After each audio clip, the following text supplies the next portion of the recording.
መምህራችን ስለመጡ ወደ ትምህርቱ እናልፋለን። ቀደም ሲል ስማቸውን ስለነገርኳችሁ አሁን ድጋሚ መጥራቱ አያስፈልገንም። ደብረ መድኃኒት አብየ ጊዜ እኛ ደብረ ያሉ ናቸው። የኔታ ዮሐንስ ይባላሉ። ወደ እርሳቸው እንሄዳለን። እርሳቸው በጎውን ምስጢር እኛ ዝነ ልቦና በቸርነቱ ያድለን።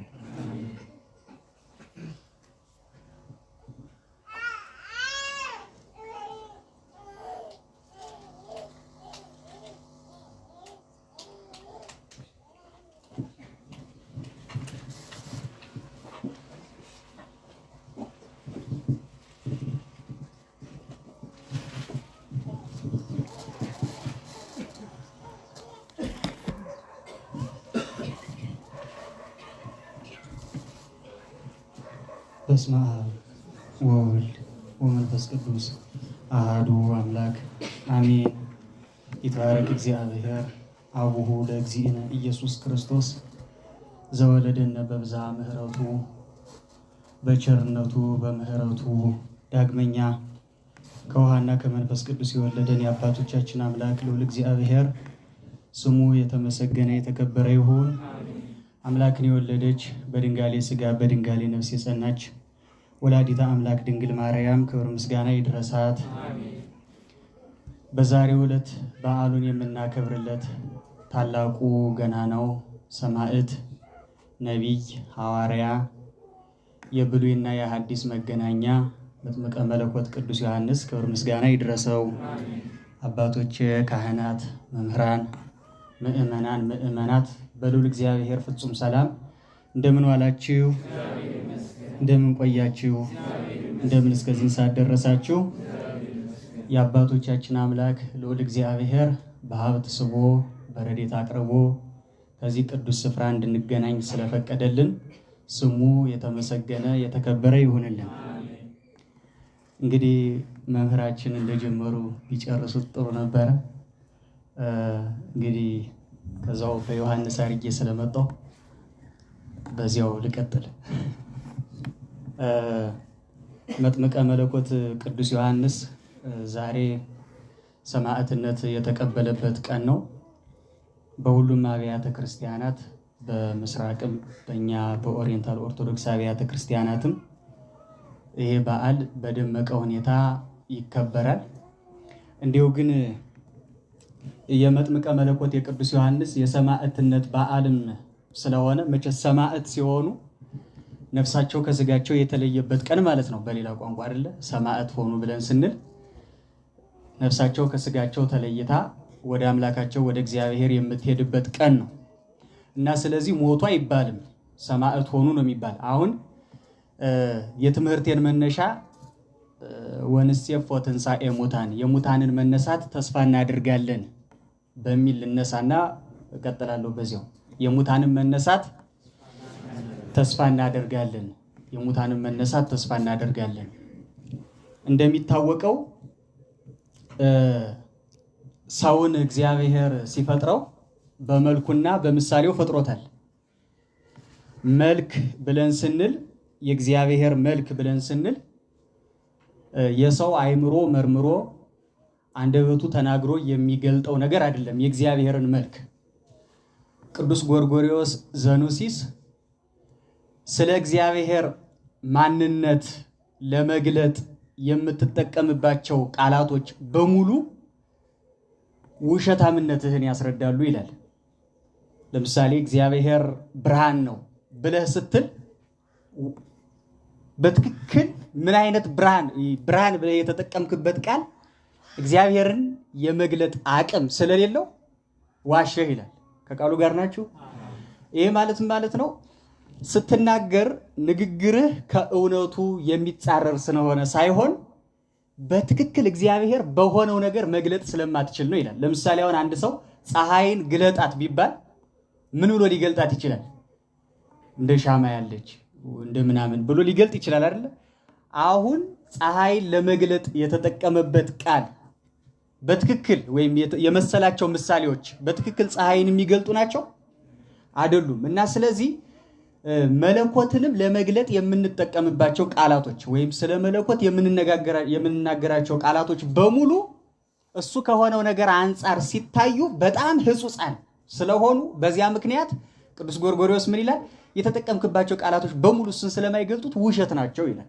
ያ ማለት ግን አንተ ከእውነቱ ስለተጻረርክ ሳይሆን የተጠቀምከው ቃል በትክክል መለኮትን መግለጥ ስለማይችል ነው ይላል። እና ይሄ የሰው አይምሮ መርምሮ አንደበቱ ተናግሮ የማይደርስበት መለኮት ሰውን በምኑ ፈጥሮታል? በመልኩ ፈጥሮታል። አንድ ታላቅ የቤተ ክርስቲያን ሊቅ ከጥንት የቤተ ክርስቲያን ሊቃውንት ምን ይላል?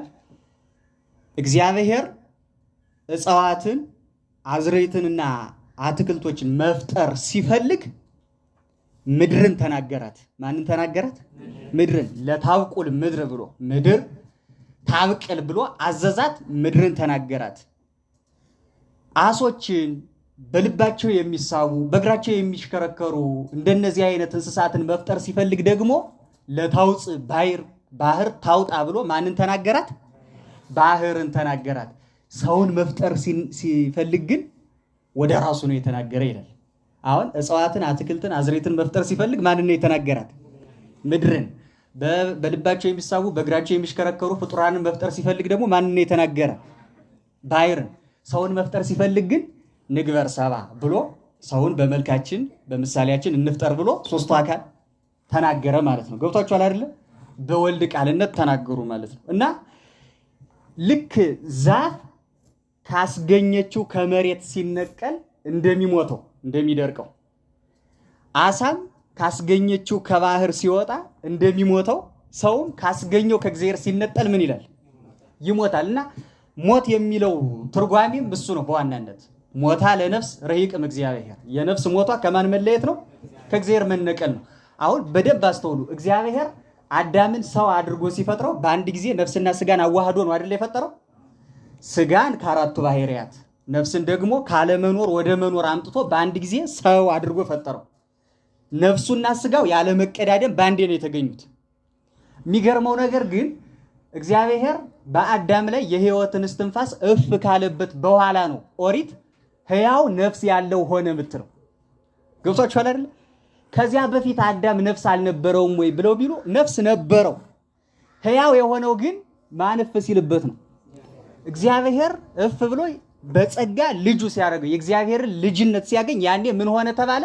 ሕያው ሆነ። እና ሕያውነት ብለን የምንለው ነፍስና ስጋ ተዋህደውልን መንቀሳቀሳችን፣ ይሄ ስነ ሕይወታዊ የሆነው ማንኛውም እንስሳቱ እንደሚንቀሳቀሱት አይነት እንቅስቃሴ ማድረጋችን አይደለም ሰውን ሕያው የሚያሰኘው።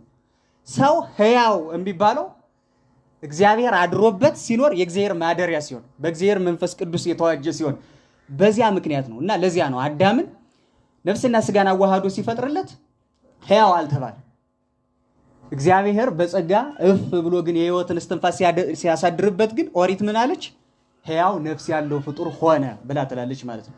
እና ስለዚህ በስጋ ሰማዕታቱ ሰማዕትነትን ሲቀበሉ ሲሞቱ፣ ቅዱሳንም ደግሞ እንደዚያው በዚህ ዓለም ኑረው ከዚህ ከሚያልፈው ዓለም ወደማያልፈው ዓለም ሲሄዱ ሞቱ አይባልም። ለዘላለማዊ ሕይወት ዳግመኛ ምን አሉ? ተወለዱ ነው የሚባለው። ቅዱስ ኤጲፋኒዎስ መቃብርን ለዘላለማዊ ሕይወት የምንወለድበት ማህፀን ብሎ የሚገልጠው ለዚያ ነው። መቃብር ሰዎች ለዘላለማዊ ሕይወት የሚወለዱበት ምንድን ነው? ማህፀን ነው። ማህፀን ወደዚያ ነው የሚሄዱት። እና ቅዱሳን አባቶቻችን በአጠቃላይ የሚናፍቁትም ሕይወት ያ ነው። ወደ ዘላለማዊ ሕይወት ነፍስ ከስጋ ተለይታ በእግዚአብሔር ዓለም ውስጥ ወደምትኖርበት ወደዚያ መሄድ ዓላማቸውም እሱ ነበር። አሁን ብዙ ጊዜ አይታችሁ ከሆነ በኦርቶዶክሳዊ ትውፊት የቅዱሳኑ በዓለ ዕረፍት ነው በዓለ ልደት ነው ይበልጥ የሚከበር። በዓለ ዕረፍት ነው። አሁን የአብዛኞቹን ቅዱሳን ያው እንደምታውቁት የአብዛኞቹ ቅዱሳን ከበዓለ ልደታቸው ይልቅ በዓለ ዕረፍታቸው ነው ቀኑ እንኳን የሚታወቅ በመታወቅ ደረጃ እንኳን ከበዓለ ልደታቸው ይልቅ በዓለ ዕረፍታቸው ነው። ብዙ ጊዜ አሁን ስንክሳሩን ስታነቡት ብዙ ጊዜ አይረፈ ነው አይደለ የሚበዛው ማለት ነው። ምክንያቱም ለምንድነው ልደት ብዙም የማይከበረው? ልደት በእኛ ነው እንዲያውም በጣም የሚጸና በኢትዮጵያ ኦርቶዶክስ ነው እንጂ ይከበራል። በእርግጥ ግን በጣም የጥቂት ቅዱሳን ነው። ለምንድን ነው ብለን ስንል ሲወለዱ ለምን እንደሚወለዱ አናውቅም። ለክብር የሚወለድ አለ፣ ለሐሳር የሚወለድ አለ። የቅዱሳንን ቁጥር ለመጨመር የሚወለድ አለ፣ የኃጥአንን ቁጥር ለመጨመር የሚወለድ አለ። ስለዚህ ምንነቱ ስለማይታወቅ በተለይም በጥንቷ ቤተክርስቲያን የተወለዱበትን ቀን መዝግቦ የመያዝም ልምድ ስለሌለ አብዛኛውን ጊዜ የተወለዱበት ቀን እምብዛም አይከበርም። የሚሞቱ ግን ለክብር ነው። የሚሞቱ ለዘላለማዊ ሕይወት ነው። ለክርስቶስ ነው የሚሞቱት። ስለዚህ በዚያ ምክንያት በዓለ ዕረፍታቸው ይከበራል። አሁን ክርስቶስን ራሱ ቅዱሳን ሲሞቱ አሁን ሞቱ ነው አረፉ ነው ምንል? አረፉ። ክርስቶስስ ሞተ ነው አረፈ ነው ምንል? የጌታን ሐመ ወአይረፈ ነው ወሞተ ነው አይደል? ለምንድነው ወሞተ ምንለው? የአዳምን ሞት ሊሞትለት ነው የመጣ። ገብቷችኋል አይደለ? ዳግማይ አዳም ክርስቶስ በአዳም ላይ የተፈረደው ፍርድ ምንድነው? ሞት። ስለዚህ ክርስቶስ ደግሞ የመጣው ለምንድን ነው? የአዳምን ሞት ሊሞትለት ነው። ስለዚህ ክርስቶስ ሞተ ነው ምንድን?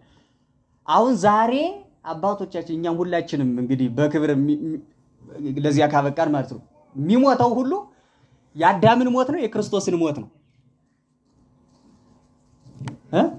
ገብታችኋል? አሁን ለምሳሌ እግዚአብሔር ኢየሱስ ክርስቶስ ወደዚህ ዓለም መጥቶ ሁሉን ነገር ሽሮልናል፣ ሁሉን ነገር ደምስሶልናል አይደለ? መርገመ ስጋ መርገመ ነፍስ የለም፣ በዲያብሎስ በግራጋንት መጠቅጠቅ የለም፣ ይሄ ሁሉ ነገር የለም። ግን ሞት ግን ቀርቷል አልቀረም? ቀርቷል።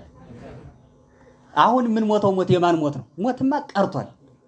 የቀረው ግን ማን የሞተው ሞት ነው?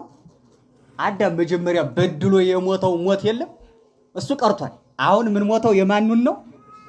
የክርስቶስ። አሁን ይህች ጽዋ ከእኔ ትለፍ ብሎ ከእሱ አልፋ መከራው ማለት ነው። ይህች ጽዋ ዛሬ ማነ ባለ ሳምንት እየተባለ ዛሬ ከኔ ነገ ከገሌ ነገ ከገሌ እያለ አይደለም ጽዋ የሚተላለፍ። ልክ እንደዚያው ይህች ጽዋ በዕለተ ዓርብ የሚጎነጫት የሞት ጽዋ አለች አይደለ? የመከራ ጽዋ። ያቺ ጽዋ ከኔ አልፋ ለሁሉም ምን ትበል ነው? ትሰጥ ነው። ስለዚህ አሁን ክርስቲያኖች በክርስትና ሕይወት ኖረው የሚሞቱት ሞት የክርስቶስን ጽዋ እንጂ ቀዳማዊ አዳም የሞታትን ይቺ የጉስቁልና ሞት አይደለም። ቅዱስ ጎርጎርዮስ ዘኑሲስ እንዲያውም በአዳም ላይ ሞትን ፈረደበት የሚለውን ቃል ይነቅፋል። በአዳም ላይ ሞትን ፈረደበት ሳይሆን ፈረደለት ነው። ከቃሉ ጋር ናቸው? እየሰማችሁ ነው? ሞትን ምን አለለት ነው? ፈረደበት ነው፣ ፈረደለት። አሁን በቃ ምድር ከአንተ የተነሳ የተረገመች ትሁን፣ ወደ ተገኘባት መሬት ተመለስ የሚለው የቆጣ አዳምን ከመጥላት ወይም ደግሞ አዳም በመበደሉ ምክንያት እግዚአብሔር ያመጣበት አይነት ነው አይደለም የሚመስል። እግዚአብሔር በባህሪው ፍቅር ነው አይደለ? ፍቅር ነው ብለን ስንል ግን ምንም አይፈርድም፣ ፈራጅ አይደለም ማለት አይደለም። ጎርጎርዮስ ዘኑሲስ ምንድነው የሚል? ሞትን ሙት ብሎ በአዳም ላይ ሞተ ስጋን ያመጣበት ምክንያት አዳም በበደለ ጊዜ ኃጢአት ወደ ባህሪው ዘልቃ ገብታለች። ኃጢአት አካል የለውም፣ እኔ ነኝ ባይ አይደለም፣ እግዚአብሔርም አልፈጠረው። ኃጢአት ብለን የምንለው የጽድቅን መታጣት ነው። አሁን ጥሬ ትርጉሙ ራሱ አሁን ኃጢአት ሲባል ማጣት ነው። ማጣት ምንን ማጣት? ቅድስና ማጣት። መታጣቱ ሁኔታው ምን ተብሎ ይገለጣል እንጂ እግዚአብሔር የሰራው እኔ ነኝ ባይ አካላዊ ቅውም የሆነ ነገር አይደለም ኃጢአት። ሞትም እንደዚያው ነው። እግዚአብሔርሰ ይገብረ ሞት አይደለ? እግዚአብሔር ሞትን ምን አላለም? አልፈጠረም። ግን የህይወት አለመኖር ምን ይባላል? ሞት ማለት ነው። እግዚአብሔር ህይወትን ፈጠረ። አዳም የኃጢአትን በትር አንስቶ ያንን ህይወት ምን አለው? ገደለው። ህይወትን ገደለው። በምትኩ ምን መጣ? ሞት መጣ። አሁን ይሄ ሞት ብለን የምንለው ዘላለማዊ ሞት ነው። በአዳም ላይ የፈረደበት የስጋ መፍረስ መበስበስ ግን ከባህሪው የተዋሃደ የጎሰቆለ ባህሪ ያለ አይደል? እሱ በስጋው ሲሞት ይፈርሳል፣ ይበሰብሳል። ከዚያ እግዚአብሔር በአዲስ ስጋ ምን ይለዋል? ያስነሳዋል። ስለዚህ ያ የጎሰቆለው አካል ወደ መሬትነቱ ይመለስ ዘንድ መንጽሔ መንጫ አድርጎ ነው የሰጠው ሞትን ይላል ጎርጎርዮስ ዘኑሲስ። ሞትን ከኃጢአቱ የሚነጻበት መንገድ ወይም ከሰውነቱ ጋር የተዋሃደው ኃጢአት ፈርሶ በስብሶ የሚጠፋበት አድርጎ ነው እግዚአብሔር የሰጠው። እና ሊቃውንቱም ሁሉም ሲገልጡት ዮሐንስ አፈወርቅ እንዲያው ኢየሱስ ክርስቶስ እስከሚመጣ ድረስ እስከ ዳግም ምጽአት ድረስ የምናርፍበት ወይም ደግሞ ለዘላለማዊ ሕይወት አንቀላፍተን የምንቆይበት አልጋ ነው የሚለው። ሞትን አልጋ ነው፣ ሰዎች ለዘላለማዊ ሕይወት እስኪነሱ ድረስ አንቀላፍተው የሚቆዩበት መኝታቸው ነው ብሎ ይገልጠዋል ማለት ነው። እና በአጠቃላይ ቅዱሳኑ ሰማዕታቱ ክርስቶስን ደስ በሚያሰኘው ምግባር የኖሩ ሰዎች ሲሞቱ ሞቱ ሳይሆን አረፉ ይባላል ማለት ነው። አረፉ የምንለው ለዚያ ነው። ክርስቶስን ግን ሞተ የምንለው በዚሁ በአዳም ምክንያት እንግዲህ የአዳምን ሞት የሞተ እሱ ስለሆነ ነው ማለት ነው። ይሄንን ብዬ መጥምቀ መለኮት ቅዱስ ዮሐንስ ዛሬ ታውቃላችሁ ከቃሉ ጋር ናችሁ። ጥቂት ነገሮች የተወሰኑ ነገሮችን ብቻ ላንሳ፣ ዝናብም ስለመጣ ማለት ነው። የሞተበት ምክንያት ብዙ ጊዜ እንደሚታወቀው ሄሮድስ የወንድሙን የፊልጶስን ሚስት በማግባቱ ነው አይደለ? መጽሐፉም ላይ ያለው የሚታወቀውም እሱ ነው። ሊቃውንተ ቤተ ክርስቲያን መተርጉማነ መጻሕፍት ግን ተጨማሪ ይህንን ሐሳብ የሚያጠነክር ተጨማሪ ነገር ያስቀምጡልናል። እሱም ምንድን ነው? ጌታችን መድኃኒታችን ኢየሱስ ክርስቶስ በሚያስተምርበት ጊዜ የጌታ ጉባኤ እየሰፋ የፈሪሳውያኑ ጉባኤ ደግሞ እያነሰ ሄደ።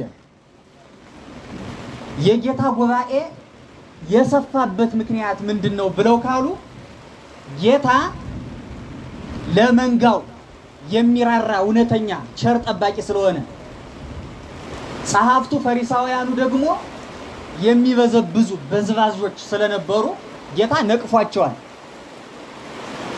አሌ ለክሙ ጸሐፍት ወፈሪሳውያን መደለዋን እስመ ትበልዑ አብያተ መበለታት በምክንያት አንሆ ጸሎትክሙ። አብዝቶ መጸለይን ምክንያት እያደረጋችሁ የድሃይቱን የመበለቲቱን ቤት የምትበሉ ጸሐፍት ፈሪሳውያን ወዮላችሁ እያለ ጌታ እየነቀፈ ተናግሯል። እና ለመንጋው የሚራራ ደግ መምህር በማግኘታቸው ብዙዎቹ ወደ ጌታ ጉባኤ ሄዱ። በዚህ ጊዜ የፈሪሳውያኑ ጉባኤ እያነሰ የሚከተለው ሰው ቁጥር የጌታ በጣም እየጨመረ መጣ። እንዲያውም በዮሐንስ ወንጌል ላይ ናሁ ሁሉ ዓለም ተለወ ድህሬሁ ወእመኒ ሀደግናሁ ከመዝ ይመጽኡ ሰባሮሜ ወይነስኡነ ብሔረነ ወሕዝበነሂ። እነሆ ይህ ሰው ብዙ ሰዎች ተከተሉት፣ በዚህ ሁኔታው ከቀጠለ የሮም ሰዎች ሳይቀር ይመጣሉ፣ ሀገራችንንም ሕዝባችንንም ይወርሳሉ ብለው ተናገሩ። እና በዚህ ጊዜ ነው እንዲያውም ቀያፋ ይሄ ሁሉ ሕዝብ ከሚታጎል ወይም ይሄ ሁሉ ሕዝብ ከሚሰናከል አንዱን ለምን አንገድለውም ብሎ ሳያውቀው ምስጢር ሁሉ ለመናገር የበቃ በዚህ ምክንያት ነው። እና በዚህ ጊዜ ፈሪሳውያኑ ተሰብስበው መምከር ጀመሩ። የጌታ ጉባኤ እየጨመረ ነው፣ የኛ ጉባኤ እያነሰ ነው። የዚህ ምክንያቱ ምንድነው ብለው ሲሉ ዮሐንስ የሚባል በዮርዳኖስ የሚያጠምቅ ካጠመቀ በኋላ ደግሞ ነዋ በግኡ ለእግዚአብሔር ዘያአትት ኃጢአት ዓለም የዓለምን ኃጢአት የሚያስወግድ የእግዚአብሔር በግ እነሆ እያለ ህዝቡን ሁሉ ወደ ክርስቶስ የሚመራ ደግ መምህር መጥቷል። እና የክርስቶስን ጉባኤ የሚመግብለት ዮሐንስ ነው፣ ምንጩ ዮሐንስ ነው። ስለዚህ ምንጩን ካደረቅነው የክርስቶስ ወደ ክርስቶስ የሚሄደው ሰው ይቀንሳል ብለው አሰቡ። ከቃሉ ጋር ናችሁ? ገብቷችኋል ያልኳችሁ? እና ስለዚህ ዮሐንስን ማጥፋት ነው ምክንያቱ። አሁን ጢሱ ከሆነ የሚበጠብጥ ፍህሙን ምን ማድረግ ነው? ማጥፋት ነው። ለጌታ ጉባኤ መብዛት ደግሞ መጋቢው ማን ነው? ዮሐንስ ነው። ያጠምቅና ነዋ በግኡ ሂዱ ይላቸዋል። እንዲያውም ቅዱስ ያሬድ ጸርሃት ቤተ ክርስቲያን ሀበ ዮሐንስ ወትቤሎ አንተኑ ክርስቶስ፣ ቤተ ክርስቲያን ወደ ዮሐንስ ጮኸች አንተ ክርስቶስ ነህን ብላ አለችው ይላል። የሌዋውያኑን የነዚህን ጥያቄ ለቤተ ክርስቲያን ሰጥቶ ይተረጉማል ቅዱስ ያሬድ። ወይቤላ አንሰ ኢኮንኩ ኪያሁ ነዋ በግኡ ለእግዚአብሔር ዘያአትት ኃጢአት ዓለም፣ እርሱም እኔ እርሱን አይደለሁም፣ ነገር ግን የዓለምን ኃጢአት የሚያስወግደው የእግዚአብሔር በግ እነሆ ብሎ ለቤተ ክርስቲያን ጠቆማት ይላል። እና ከዛ በኋላ ብዙ ሰው ወደ ክርስቶስ ሄደ እና ዮሐንስን ሊያጠፉት ፈለጉ፣ ሊገድሉት ፈለጉ። ነገር ግን ህዝቡ ዮሐንስን እንደ መምህር ያከብረው እንደ ነቢይ ይፈራው ስለነበረ ዮሐንስን ጋር መታገል ቀላል አይደለም፣ በጣም ቀላል አይደለም። እና ስለዚህ ሌላ ሴራ ሲፈልጉ በዚያን ወቅት ሄሮድስ የወንድሙን የፊልጶስን ሚስት እንዳገባ መረጃ አገኙ። ፊልጶስ ደግሞ የሚፈርድለት ሰው ፈልጎ ፍርድ ተጓድሎበት ተበድሎ ፊልጶስ ማለት ነው ያን ጊዜ አዝኖ የነበረበት ሰዓት ነው። ሄደው ጠየቁት፣ ምን ሆነሃል አሉት። ወንድሜ ሚስቴን ነጥቆኝ አላቸው። ታዲያ መምህር ወመገስጽ ዘእያደሉ ለገጽ ይሎሃል ዮሐንስ አለልህ አይደለምን?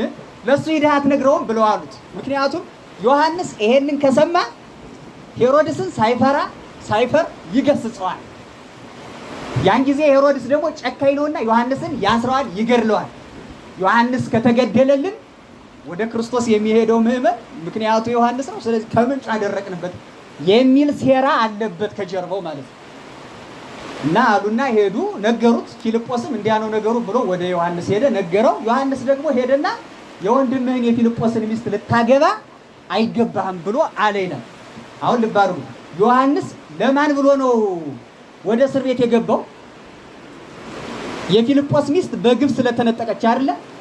መጥምቀ መለኮት ቅዱስ ዮሐንስ የአንድ ግለሰብ ሚስት በግፍ ተነጥቃለች ብሎ ራሱን ለሰማዕትነት ካዘጋጀ፣ ዮሐንስ አፈወርቅ የአንዲት መበለት መሬት ተቀማ ብሎ ለመጋዝ ለስደት ከተዳረገ ስለ ምዕመናን መሰደድ፣ ስለ ቤተ ክርስቲያን መከራ መቀበል እውነትን ተናግሮ መሞት ይገባል አይገባም? ይገባል አይደል? ይሄው ነው ትውፊቱ፣ ይሄ ነው። አሁን የአንድ ግለሰብ ሚስት መወሰድ አለመወሰድ አይደለም ጉዳዩ፣ በዋናነት እውነት ነው ጉዳዩ። የእውነት ጉዳይ ነው። የእውነት ጉዳይ ነው። ከእውነት ጎን የመቆምና ያለመቆም ጉዳይ ነው። ስለዚህ ሄዶ አለው። ከዛ በኋላ መጥምቀ መለኮት ቅዱስ ዮሐንስ ሄደ፣ ገሰጸው። ልክ እንደ ኤልያስ ነው። ዮሐንስ ደግሞ እንደ ኤልያስ ነው። ወያሐውር በመንፈሰ ኤልያስ፣ በኤልያስ መንፈስ ይሄዳል ነው የተባለለት። በኤልያስ መንፈስ ይሄዳል ማለትም ትርጓሜው እንደምታውቁት ከቃሉ ጋር ናችሁ። ኤልያስ ሲወለድ በእሳት ሰፋድል ተጠቅሎ ተወልዷል። መጥምቀ መለኮት ሲወለድ ደግሞ ወመልአ መንፈስ ቅዱስ ላዕለ ኤልሳቤጥ፣ በኤልሳቤጥ መንፈስ ቅዱስ መላባት እንዲል በሰፋድለ መንፈስ ቅዱስ ተጠቅሎ ተወልዷል መጥምቁ ዮሐንስ። ኤልያስ ከሰው ተለይቶ ደብረ ቀርሜሎስ ገብቶ ይኖር የነበረ መናኝ ባይታዊ ነው። ዮሐንስ መጥምቅ ደግሞ ከሰው ተለይቶ ገዳመ ዮርዳኖስ ገብቶ ይኖር የነበረ መናኝ ባይታዊ ነው። ኤልያስ ምግቡን አንስርት ወይም አሞሮች ያመጡለት ነበረ። ዮሐንስን ደግሞ ቶራ የምትባል እንስሳ ናት እያጠባች ያሳደገችው። ዮሐንስ ማነው? ኤልያስ ንጉሥን አክዓብን ንግሥቲቱ ኤልዛቤልን ሳይፈራ ገስጿል። ዮሐንስ ደግሞ ንጉሡ ሄሮድስን ንግሥቲቱ ሄሮድያዳን ሳይፈራ ሳይሸማቀቅ ገስጿል። ኤልያስ በእሳት ሰረገላ አድርጓል። ዮሐንስ ደግሞ አንገቱ ክንፍ አውጥቶ በሯል። እና በዚህ ምክንያት ወያሐውር በመንፈስ በኤልያስ መንፈስ ይሄዳል ያሰኘው ለዚያ ነው። እና ልክ እንደ ኤልያስ ሳይፈራ መጥቶ ሄሮድስን ገሰጸው። ሄሮድስን ያዘና መጥምቀ መለኮት ቅዱስ ዮሐንስን ወደ እስር ቤት ጨመረው። ምስራቅ ኦርቶዶክሶች ይህንን ይጾሙታል፣ 8 ቀን ያጾማሉ። የዮሐንስን ወደ እስር ቤት መጨመር የሚጾሙ አብያተ ክርስቲያናት አሉ። ይህን መስከረም ማለት የዮሐንስ ወደ እስር ቤት መግባቱ ምክንያት በማድረግ እና በዚህ ምክንያት ዮሐንስ በዋናነት ወደ እስር ቤት እንዲገባ የተደረገበትን ምክንያት ይሄ ነው። ምስጢሩ ይሄ ነው። ከጀርባ ያለው የተጎለጎለው ሴራ ይሄ ነው። ያ ግን የሄሮድስ የፊልጶስ ሚስት ግን ከዛ በኋላ ዮሐንስ እንዲያዝ ምክንያት የሆነ ነገሩን ያጧጧፈው ደግሞ ያ ጉዳይ ሆነ ማለት ነው። እና ታሰረ። አንገቱን እንግዲህ በሰማዕትነት አሳልፎ ሰጠ ማለት ነው። አንገቱን በሰማዕትነት አሳልፎ ሰጠ። የብሉይና የሐዲስ መገናኛ መጥምቀ መለኮት ቅዱስ ዮሐንስ እጅግ በጣም ታላቅ አባት ነው። ከቃሉ ጋር ናቸው። ጥቂት ነገር ብዬ ላጠቃለሁ ዝናቡ ስለሆነ በእኛ ቤተ ክርስቲያን ጽንሳቸው ከጽንስ ጀምሮ የሚከበሩ ቅዱሳን ውስጥ አንዱ ማን ነው? ዮሐንስ። ጽንስ በጣም የታወቁትን ደጋግ ምዕመናን ደጋግ ቅዱሳን በጣም የታወቁ የደጋግ ቅዱሳን ካልሆነ በቀር የአብዛኞቹ ጽንስ አይከበርም። ለምሳሌ እስመናው በኃጢአት ተጸነስቶ ያለበት ጽንስ ሊኖር ይችላል። በኃጢአት ተጸንሶ ኋላ ግን አድጎ ቅዱስ ሊሆን አባት ነው። በዚህ በፊት ተነጋግረናል መሰለኝ አይደል? በኋላ ቅዱሱ አድጎ ቅዱስ መሆኑ የእነሱን ዝሙት አይቀድሰውም ብያቸዋለሁ አይደል? እና ስለዚህ አንዳንድ እንደዛ አይነት ነገር ስላለ ጽንስ የታወቀ የቅድስና ወይም ቅዱስ በሆነ ትዳር የተገኙ ካልሆኑ በስተቀር የአብዛኞቹን ጽንስ አይከበርም። መጥምቀ መለኮት ግን እናቱም አባቱም ቅዱሳን ወቅጤሆሙ ጻድቃን እሙቱ በቅድመ እግዚአብሔር ስለሚላቸው በእግዚአብሔር ፊት ያለ ነውር በማን ፊት? ዮሐንስ አፈወርቅ ይህን ሲተረጉም ነው የሚለው በሰው ፊት ቅዱስ መስሎ መታየት ይቻላል ይላል። አሁን ኤልሳቤጥና ዘካርያስ በነበሩበት ዘመን በሰው ዘንድ እኮ የተናቁ የተገፉ ነበሩ። አለመውለዳቸው እንደ ኃጢአተኛ አስቆጥሯቸው ማለት ነው። በሰው ፊት እንደዚያ ቢሆኑ ግን በእግዚአብሔር ፊት ግን ያለ ነውር ምን ነበሩ? ቅዱሳን ጻድቃን ነበሩ ይላል እና ጻድቃን ስለነበሩ እነዚህም ቅዱስ ጳውሎስ ትዳራቸውን ክቡር አውስቦ ስለሚለው በዚህ ሁኔታ ውስጥ የሚጸነሱ ቅዱሳን ጽንሳቸው ሁሉ ይከበራል። ካለበለዚያ ግን እንደው በዝሙት ተጸንሶ ኋላ ቅዱስ ስለሆነ የእነሱን የሰሩትን ዝሙት ተብሎ ግን ያ አይከበርም። በአምልኮተ ጣዖት የተገኘ ልጅ ሊኖር ይችላል። ከመምለኪያ ጣዖት ቤተሰብ የተገኘ ሊኖር ይችላል እና እንደዚያ ስለሆነ ቅዱስ ሄሮኒመስ የሚባል የቤተክርስቲያን ሊቅ ከቃሉ ጋር ናቸው። ሄሮኒመስ ልክ እንደ ዮሐንስ መጥምቅ አይነት ቅዱሳን እንዲገኙ ካስፈለገ ዛፉን መንከባከብ ያስፈልጋል ይላል። ፍሬውን ለመጠብ ዛፉን መንከባከብ፣ ፍሬውን እየወደዱ ዛፉን መጥላት አይቻልም። የቅድስና ፍሬ የሚለቀምበት ዛፍ ደግሞ ትዳር ነው። ስለዚህ ትዳር ምን መባል አለበት? መቀደስ አለበት ይላል። ቅዱስ መሆን አለበት። ጌታ ከገዳመ ቆሮንቶስ እንደመጣ አገልግሎቱን የጀመረው ቃና ዘገሊላ ላይ ተገኝቶ ትዳር በመባረክ ነው። ምክንያቱም ቤተክርስቲያን የምትቀጥለው ቤተክርስቲያንን የሚያስቀጥለው ትውልድ የሚመነጨው ትዳር ከሚባለው ስለሆነ ማህፀኑን ለመባረክ ያን ዋናውን መገኛውን ምንጩን ለመባረክ እና ስለዚህ በእንደዚህ አይነት ሁኔታ ውስጥ ያለፈ ቅዱስ ነው ታላቁ ቅዱስ ዮሐንስ መጥምቅ ማለት ነው።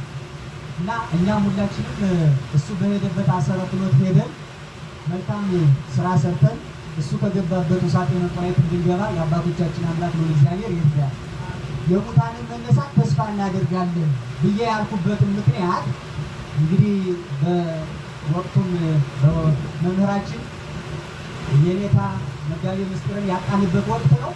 እንደነዚህ አይነት መምህራን ሲያርፉ የምንጎዳው እኛ እንጂ እነሱ አይደሉም። በቃሉ ጋር ናቸው።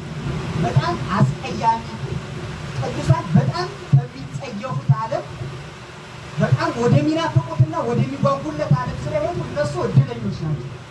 እኛ ግን ከመካከላችን በጣም ደጋግ ሰዎችን ማጣታችን እጅግ በጣም ከባድ ነው። እግዚአብሔር ሕዝብን ሊጣላው ሲፈልግ ይላል አንድ ልጅ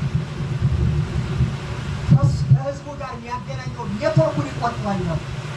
አሁን መንግስት አንዳንድ ጊዜ የሆነ ነገር ሲፈለግ ዳታው ይጠፋል አይጠፋም ምን እንዳይሉ እንደፈለገ ለመጨፍጨፍ ነው አይደል?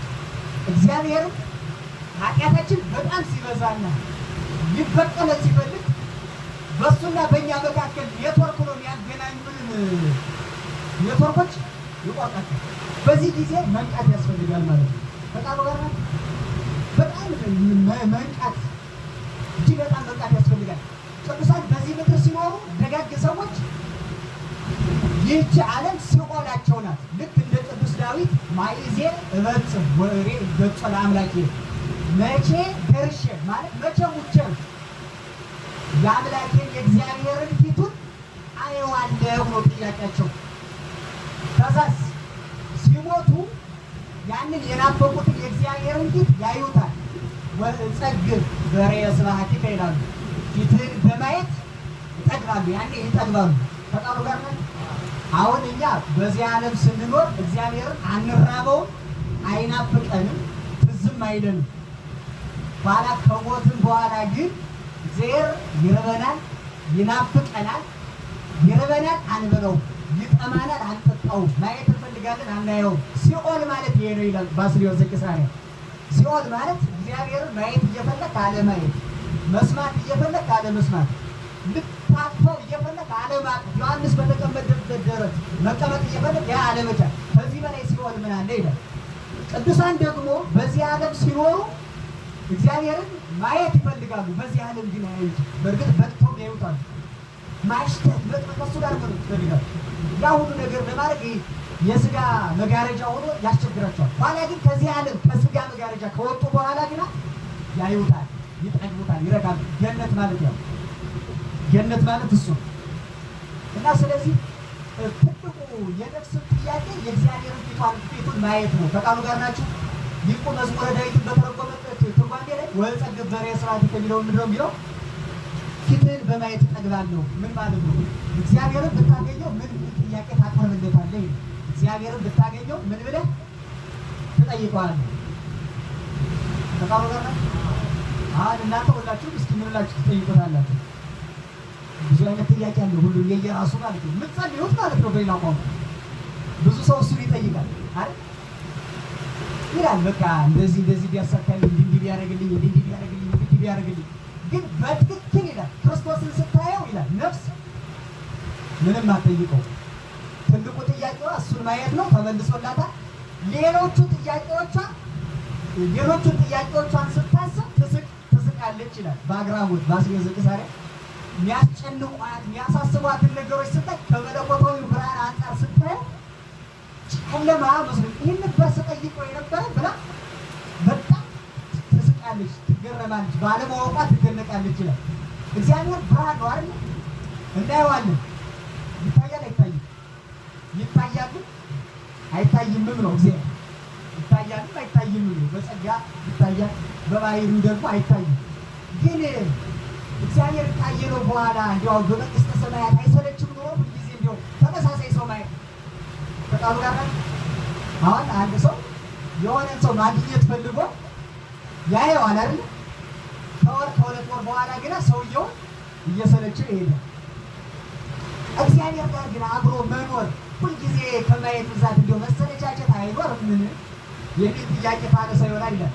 እግዚአብሔር እየታየ የሚናፈቅ ነው ይላል። መላእክት ከተፈጠሩ ጊዜ ጀምሮ በዚያ ብርሃን ውስጥ ይኖራሉ። አሁንም ግን የመላእክት ምኞት ማንን ማየት እንደሆነ ታውቃላችሁ?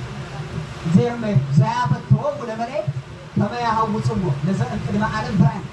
ዓለም ሳይፈጠር አስቀድሞ ይኖር የነበረ ብርሃን ባህሪውን ያዩት ዘንድ መላእክትን ያስመኛቸዋል ይላል። እና አሁን ሚካኤል ምንድን ነው የምትፈልግ ብትሉት፣ አሁን ቅዱስ ሚካኤል ምን ነው የሚላቸው?